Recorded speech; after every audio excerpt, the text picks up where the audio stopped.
Hello everyone and welcome to a character design video. For 2025, we are posting character designs every Monday and Wednesday, so be sure to have notifs on. For the month of January, we are doing color palette challenges and we'll be using 4 types of tools. And to make the subjects of the characters more unique, I asked McKean Twins to make a list of character types. If you want to join the discussion about character design or art in our Discord server, the link will be in mycard.co, which you can find in the description. But if Discord isn't your speed, be sure to comment your thoughts and opinions below. I hope you enjoy the video. For today's character design, we are drawing a spider ladybug hybrid. Now, I have never really done a bug hybrid character before, at least none that I can think of, so this will be new territory. The most I've done with bug characters is add mutant-like features, so adding extra limbs, horns, eyes, fun features like that. I actually only have right now 23 bug-related characters, so it's not one of my bigger categories. One out of the 23 characters is a ladybug. I haven't done too much with him. I've had him for a while. I like him and I don't want to ruin him, so I'm kind of waiting until the moment I feel okay to do anything with. And then 8 of the 23 characters, which are my probably 8 favorite characters, are my spiders. So I have 8 spider characters total. The only more unique spider in the bunch is Miser, since he is a TV head, but I have not yet decided what he looks without the TV, so he might be really turn out to be some really cool hybrid. I haven't designed it yet. So that's some insight on my character spider or bug collection. I actually like to put all my insect characters into a folder called The Web. So if you ever hear me refer to my web of characters, I'm talking about my insect characters. Now to start out, I just sketched a cute spider face and I wanted to make sure he would be young and cutesy. So I gave him really big, adorable, cutesy eyes, just so I felt like that was the first step to making him adorable. And then because we're eventually going to give him those large ladybug splotches, I gave him some really thick fluffy eyebrows. And we also want to keep up that fluffy texture to replicate a spider's, that really fluffy, tiny fur, the scratchiness of it. We want that texture across this design. When drawing his face, I also decided he would have a cute spider mouth. None of my other spiders characters have this detail, so I'm very happy to get some new variety. I thought that would be very fun to do. He also will get 2 cute ladybug antennas, which were kind of awkward to place, just on his forehead. It just looked a little weird, but it did get there in the end. Now he is going to have a boyish body type, no extra muscles or chub, just a basic body type. His legs, however, are going to be cylindrical. I thought when I was doing this that if ladybugs had legs, that's what it would kind of look like. But I'm not sure if that was the best decision because nothing else really goes with it. But I can't really see him having any other leg option. Maybe it's something to look at when I draw him again, but for now, this is what it is.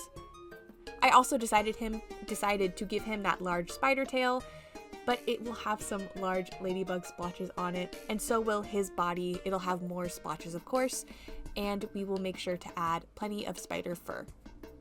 Now, I know spiders have more than just 4 limbs, but I felt it would be too busy with more, so I just limited it to the 2. I actually think I drew his left arm a little janky, so please just pretend it's not there and I'm good at drawing. For some reason, recently my brain hasn't been understanding arm to body ratio, and it's just picking the dumbest thing possible. It just doesn't make sense. I'm working on it right now. I haven't had this problem for a while, and then it just started appearing. I promise I'm working on it. My brain is just bullying me currently. For the colors, we are using the same website I've been using for the first few designs we did, but I'm also going to do color in the sketch with the random color picker picture just in case I like those better. Surprisingly, I liked the first palette from the generator better.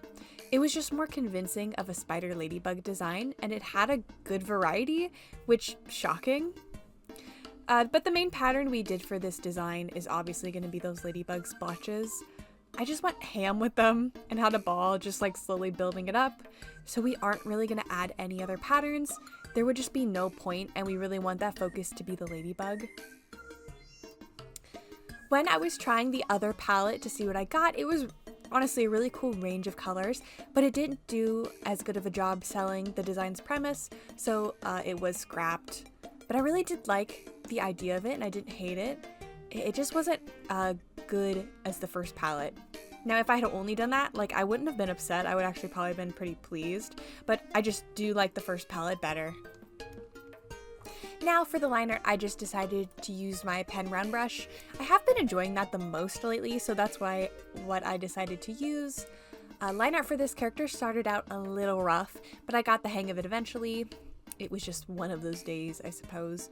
While doing the line art, that is when I added most of his fluff, so that was probably the most enjoyable part. I like adding just little fluffs. I don't know, it's very fun. I also added some hatch marks to add texture, but like looking back at it, I totally forgot to put some at the lower half of his design. So it's only at the top of his design where his like chest, arms, face are. So I'll have to keep that in mind when I draw him in the future to not make that mistake again. Once the line art was done, I was ready to tackle the coloring. I just filled it up using my colored sketch as a reference. Then realized it had some dead spaces, so I ended up adding even more Ladybug splotches to his chest and tummy. I like that I used the gray beige color as an accent color. I really like how it looks on his tummy. There's just something really interesting about it. I think I did a fantastic job balancing these colors. But you really can't go wrong when you have a pattern like splotches. It's pretty hard to mess up.